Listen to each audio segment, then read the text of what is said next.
Hello everyone, welcome to my YouTube channel. Myself Shubham Arora from Shubh education. उम्मीद करता हूँ आप सब बढ़िया होंगे।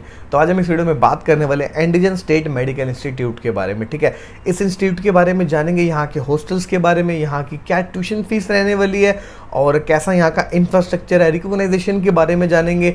और इसके अलावा यहाँ पे जानेंगे कि आपको क्या क्या फैसिलिटीज़ मिलने वाली हैं, कंट्री के बारे में जानेंगे, सिटी के बारे में जानेंगे। ठीक है, तो जितनी भी बातें इस वीडियो में कवर करने वाले हैं, सबसे इंपॉर्टेंट पॉइंट एक ये है कि एनएमसी गाइडलाइंस को फॉलो करती है नहीं करती है। ठीक है, तो सारी बात इस वीडियो में कवर करने वाले हैं, तो मेक श्योर आप इस वीडियो को एंड तक जरूर देखें। सबसे पहले हम बात करेंगे लोकेशन के बारे में, कहाँ ये लोकेटेड है। तो एंडीजन स्टेट मेडिकल इंस्टीट्यूट लोकेटेड है एंडीजन में। ठीक है, एक सिटी के नाम से ही इस इंस्टीट्यूट का नाम रखा गया है। अब मैं बात करूं ट्रैवलिंग के बारे में, अगर आपको कैसे ट्रैवल करना है तो सबसे पहले आपको दिल्ली से फ्लाइट लेनी पड़ती है ताशकेंत तक की। ताशकेंत उज्बेकिस्तान की कैपिटल है।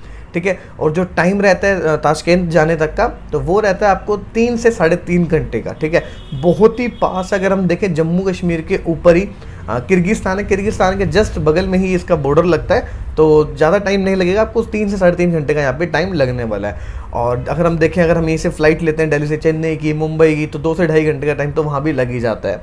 ठीक है, ताशकेंत पहुँचने के बाद आपको एंडीजन जाना पड़ता है। बाय अगर एयर ट्रैवल करते हैं तो 40 से 45 मिनट का टाइम लगेगा। अगर बाय रोड ट्रैवल करना चाहते हैं तो 350 किलोमीटर है, तो 4 से 5 घंटे का यहाँ पे टाइम लग जाता है। ठीक है, तो ज़्यादा टाइम आपका यहाँ पे नहीं लगने वाला है। तो टाइम को लेके ये हमने बात कर लिया। अब हम बात करते हैं वेदर के बारे में, यहाँ का वेदर कैसा रहता है। तो जो उज्बेकिस्तान का यहाँ पे जो वेदर रहता है काफ़ी प्लीजेंट रहता है, इंडिया के तरह ही रहता है। तो जो समर्स में टेम्परेचर जाता है मैक्सिमम वो जाता है 45 डिग्री तक, और ये जो विंटर्स में टेम्परेचर जाता है ये ज़्यादा से ज़्यादा -2 डिग्री तक ये चला जाता है, इससे कम यहाँ पे नहीं जाता। तो आप देख सकते हैं टेम्परेचर इंडिया की तरह और ट्रॉपिकल टेम्परेचर है। अब इससे क्या बेनिफिट मिलेगा आपको ट्रॉपिकल टेम्परेचर होने से? जो डिजीज़ इंडिया में होंगे वही डिजीज़ आपको उज्बेकिस्तान में मिलने वाले हैं। तो इससे जो आपकी क्लिनिकल प्रैक्टिस होगी वो बहुत ही ज़्यादा इंप्रूव हो जाएगी, और जो डिजीज़ आपको वहाँ पे मिलेंगे वही आपको इंडिया में आगे आके प्रैक्टिस करने को मिलेंगे। ठीक है, तो इससे आप सब कुछ सीख पाएंगे। कई बार ऐसी कंट्रीज़ होती हैं, अगर हम यूरोप साइड जाएँ या दूसरी कंट्रीज़ जाएँ, तो वहाँ पे जो टेम्परेचर होता है जो ठीक है ट्रॉपिकल नहीं होता है, तो डिजीज़ अलग अलग होते हैं। तो यहाँ पे आने के बाद फिर उस चीज़ों को अलग से समझना पड़ता है। तो वहाँ पे आपको डिजीज़ सेम मिलेंगे और आपका जो क्लिनिकल प्रैक्टिस है वो बहुत ही ज़्यादा अच्छे से होने वाली है। ठीक है, और हम बात करें एंडीजन स्टेट मेडिकल इंस्टीट्यूट कब एस्टेब्लिश हुई थी, तो ये हुई थी 1955 में। तो it's like more than 65 years old university. और इसकी रैंकिंग के बारे में अगर हम बात करें तो ये नंबर 1 की रैंकिंग है एंडीजन स्टेट मेडिकल यूनिवर्सिटी की पूरे उज्बेकिस्तान में। ठीक है, वैसे तो और भी यूनिवर्सिटीज़ हैं, लेकिन अगर हम इसको कंपेयर करते हैं मेडिकल यूनिवर्सिटी में तो नंबर 1 पे है। अगर अदर यूनिवर्सिटीज़ के साथ हम इसको कंपेयर करते हैं तो ये नंबर 2 पे आती है, लेकिन मेडिकल में ये नंबर 1 पर ही है। बात करें अगर कॉस्ट ऑफ लिविंग के बारे में, तो यहाँ पे जो आपकी कॉस्ट ऑफ लिविंग है बहुत ही ज़्यादा कम आने वाली है। वो कैसे, मैं आपको बता दूँ, जो इंडिया का 1 रुपी है इज़ इक्वल टू 137 उज्बेकिस्तान सोम्स। ठीक है, तो यहाँ पे जो आपका 1 रुपया है हमारा इंडिया का, वो 137 उज्बेकिस्तानी सोम्स के बराबर है। ठीक है, तो आपका जो खर्चा आएगा वो बहुत ही ज़्यादा कम आने वाला है। आप वहाँ पे समझ लो 100 रुपये में अपना लंच या डिनर कर सकते हैं। बहुत ही ज़्यादा आपका यहाँ पे कम एक्सपेंस आने वाला है। ठीक है, अगर हम यहाँ पे कॉस्ट ऑफ लिविंग के बारे में बात करते हैं, 13,000 से ज़्यादा डॉक्टर्स यहाँ से पास आउट हो चुके हैं। ठीक है, इस यूनिवर्सिटी तो बहुत ही ज़्यादा फेमस यूनिवर्सिटी है, और 870 का इनके पास स्टाफ है, और 25 से ज़्यादा हॉस्पिटल्स के साथ इनका एसोसिएशन है। तो आपको यहाँ पे क्लिनिकल प्रैक्टिस में बहुत ही ज़्यादा हेल्प मिलने वाली है। इनके खुद के अपने वैसे 2 हॉस्पिटल्स हैं, एक तो इन कैंपस है, एक आउट कैंपस है। तो जो पूरा एंडीजन का रीजन है, 2-3 शहर और मिला के यहाँ का एक रीजन बनता है। ठीक है, और उस रीजन का सबसे बड़ा हॉस्पिटल एंडीजन।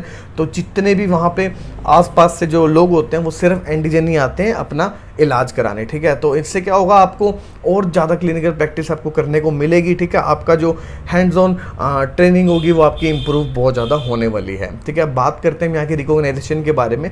तो ये यूनिवर्सिटी रिकॉग्नाइज है WHO से, इसके अलावा GMC से है, NMC से है, और AMA से है, ECFMG से है। तो सभी के साथ ये रिकॉग्नाइज्ड है। ठीक है, और बात करें इंटरनेशनल कोलैबोरेशंस के साथ, तो ये बहुत सारी ऐसी कंट्रीज़ हैं जहाँ से इनका कोलैबोरेशन है, जैसे कि UK हो गया, US हो गया, स्वीडन हो गया, इजराइल हो गया, इवन कि इंडिया साथ भी इनके साथ इंटरनेशनल कोलैबोरेशन है। ठीक है, अब हम बात करते हैं क्या ये एनएमसी की गाइडलाइंस को फॉलो करती है या नहीं करती है। ठीक है, तो मैं आपको बताऊं, यहाँ पे आपको कम्प्लीटली इंग्लिश मीडियम में पढ़ाया जाता है, जो फैकल्टी आपको इंग्लिश मीडियम में पढ़ाने वाली है, ठीक है। तो नंबर 1 पॉइंट है जो एनएमसी का कि जो स्टडी होनी चाहिए आपकी इंग्लिश में होनी चाहिए। और यहाँ की अगर कोर्स ड्यूरेशन के बारे में बात करूँ तो 5+1 का यहाँ पे नॉर्म्स हैं, ठीक है। आपको 5 साल की आपके यहाँ पे एकेडमिक्स होगी और 1 साल की आपकी इंटर्नशिप।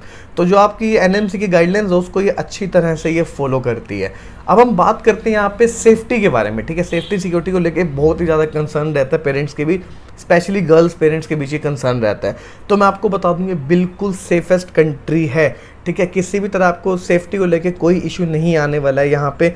अगर यहाँ की सेफ्टी के बारे में बात करूँ मैं तो जो इसकी रैंकिंग है सेफ्टी में वो है 90 आउट ऑफ 136। इसकी रैंकिंग है 90 आउट ऑफ 136। हम जितना ऊपर जाएंगे जैसे 90 जैसे 1 से शुरू होते हैं तो जितना 1 2 3 4 जो ये होती है हाईएस्ट होती है, यहाँ पे क्राइम रेट सबसे ज़्यादा होता है, ठीक है। तो इसका जो क्राइम रेट है वो है 90 आउट ऑफ 136, जो कि बहुत ही ज़्यादा कम है अगर हम कंपेयर करते हैं यूरोप की काफ़ी सारी कंट्रीज से, इवन कि इंडिया से भी इसका कम क्राइम रेट है। और यहाँ पे जो लिटरेसी रेट है उज्बेकिस्तान का, आप हैरान हो जाएंगे सुन के, 100% यहाँ का लिटरेसी रेट है। सभी पढ़े लिखे लोग हैं यहाँ पे, सभी एजुकेटेड हैं, तो ना तो कोई चोरी होती है यहाँ पे, ठीक है, ना किसी तरह का कोई क्राइम होता है यहाँ पे। अच्छा, हम बात करते हैं यहाँ की ट्यूशन फीस के बारे में। तो जो यहाँ की ट्यूशन फीस है वो बहुत ही ज़्यादा कम है, बहुत ही ज़्यादा अफोर्डेबल आप सबके लिए। तो जो फीस है वो $3400 पर एनम, ठीक है, बहुत ही ज़्यादा कम है, ये पर एनम की फ़ीस है। टोटल 6 ईयर्स है आपकी फ़ीस जाने वाली। और हॉस्टल्स के बारे में बात करें तो हॉस्टल्स भी काफ़ी ज़्यादा कम है यहाँ पे फ़ीस, तो वो है $500। अच्छा, अब हम बात करते हैं हॉस्टल्स के बारे में यहाँ के। तो हॉस्टल्स बहुत ही ज़्यादा अच्छे हैं, फुली रेनोवेटेड, आपको हर तरह की सर्विस मिलने वाली है यहाँ पे। बेडिंग मिलेगी आपको, इसके अलावा आपको बेड्स के अलावा आपको, ठीक है, अलमीराज मिलेंगी। और सिक्योरिटी को लेवल कोई कंसर्न नहीं है, 24/7 CCTV कैमराज होते हैं। जिम की फैसिलिटीज़ आपको मिलेंगी, स्पोर्ट्स की फैसिलिटीज़ मिलेंगी, इंडोर स्पोर्ट्स भी हैं, आउटडोर स्पोर्ट्स भी हैं, और तरह तरह की यहाँ पे एक्टिविटीज़ भी कराई जाती हैं। और जो उज्बेकिस्तान है वो पहले सोवियत यूनियन में आता था, ठीक है, तो उससे जो यहाँ का कल्चर है ना, मैं आपको बताऊँ वो रशियन कल्चर है। इस्लामिक कल्चर इतना नहीं है वहाँ पे जितना ज़्यादा रशियन कल्चर है। तो आपको देखने को मिलेगा, आपको ऐसे लगेगा जैसे आप यूरोप में ही घूम रहे हैं कहीं। तो इतनी अच्छी ये जगह है और इतनी अच्छी यूनिवर्सिटी है। बात करें अगर यहाँ की लाइब्रेरी के बारे में तो यहाँ पे आपको सारी बुक्स मिल जाती हैं। ऑफलाइन भी लाइब्रेरी अवेलेबल है और साथ साथ ऑनलाइन लाइब्रेरी भी अवेलेबल है, ठीक है। इसमें आपको ऑनलाइन में सारी बुक्स आपको मिल जाएंगी। अगर आपके पास लैपटॉप है, पेन ड्राइव है, ठीक है, तो आप उसमें डलवा सकते हैं और अपनी पढ़ सकते हैं। ऑनलाइन ही सारा कुछ मिल जाएगा और ऑफलाइन में आपको सारी बुक्स तो मिलने ही वाली हैं, ठीक है। अब बात करते हैं आगे एलिजिबिलिटी के बारे में। तो यहाँ पे एडमिशन लेने के लिए कोई आपको अलग से एंट्रेंस एग्जाम नहीं देना है, आपके नीट स्कोर के बेसिस पे आपको यहाँ पे एडमिशन हो जाएगा। और 12th में PCB में 50% होने मस्ट है। एडमिशन लेने के लिए आपको क्या करना होगा, नीचे दिए हुए नंबर पे हमें कॉल या व्हाट्सएप करना होगा।